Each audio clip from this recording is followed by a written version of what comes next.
je m'appelle Audrey, j'ai 24 ans et je suis créatrice artisante sur la métropole lilloise. L'histoire de l'atelier, c'est une grande aventure qui a débuté il y a maintenant 7 mois, donc en septembre 2020. Suite à une expérience professionnelle qui s'est terminée, j'ai commencé à vouloir vraiment me consacrer à ma passion qui est l'artisanat et les créations en tout genre. C'est donc en septembre que je me suis décidée à me lancer à fond et donc j'ai créé Camélia, j'ai créé le site, l'identité graphique, les réseaux sociaux, puis j'ai commencé à vendre mes premiers produits comme ça. Alors pourquoi Atelier Camélia comme nom? Atelier, bon, ça parle de lui-même, et Camélia en fait c'est un jeu de mots entre donc, la fleur Camélia que je trouve magnifique. Le nom en lui-même je trouve très beau, très esthétique, et c'est aussi un jeu de mots parce que je voulais vraiment personnifier la marque en jouant sur un peu le prénom Cam, qui peut dire beaucoup de choses, et Lia. Et donc le tout forme un nom qui évoque beaucoup pour moi, que ce soit la nature, que ce soit les fleurs, les plantes, l'écologie, c'est vraiment quelque chose qui me passionne.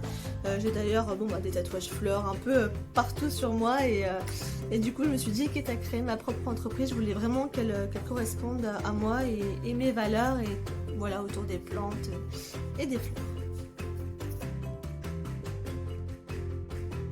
Il faut savoir que j'ai toujours été quelqu'un de très manuel depuis que je suis petite et à titre personnel j'ai toujours continué à créer des choses, à tester des nouveautés, des créations sur différents domaines et puis en fait c'est comme ça qu'en commençant à faire des bougies, des savons et des petites pièces en argile, un jour je me suis dit pourquoi pas essayer d'en vivre, de partager cette passion que j'ai depuis toujours. Et puis du coup l'auto-entrepreneuriat était la solution qui me correspondait le mieux à l'heure actuelle. Mon but premier c'était pas de faire forcément des produits de bien-être, en fait j'ai tout simplement fait des produits qui me tenaient à cœur, j'ai testé des choses que je voulais vraiment tester au feeling et vraiment un peu plus axé sur la thématique de l'écologie, du zéro déchet et oui dans un troisième temps du bien-être. Mais tous les produits au final que je crée et que je façonne, c'est avec des ingrédients bio, des ingrédients responsables, du zéro déchet, voilà mes bougies en cire de soja, mélanger démaquillant toujours dans une idée de consommation plus responsable et c'est un peu pareil pour tout le reste, tout en évidemment promouvant l'artisanat français. Pourquoi avoir choisi une collaboration avec Moxiloxy? Je suis tombée en fait sur leur page un peu par hasard, je ne connaissais pas du tout et je me suis rendu compte que c'était une marque dont les packaging étaient magnifiques. C'est vraiment ce qui m'a frappé au premier regard. J'ai appris par la suite d'ailleurs qu'ils venaient de faire la refonte de leur packaging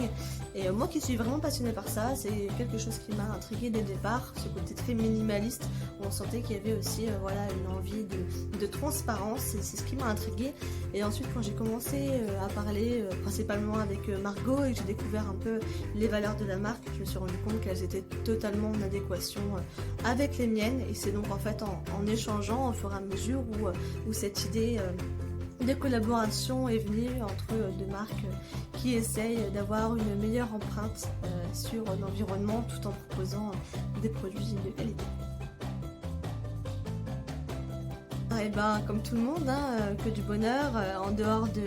du côté professionnel de l'artisanat et de l'entrepreneuriat. On peut juste me souhaiter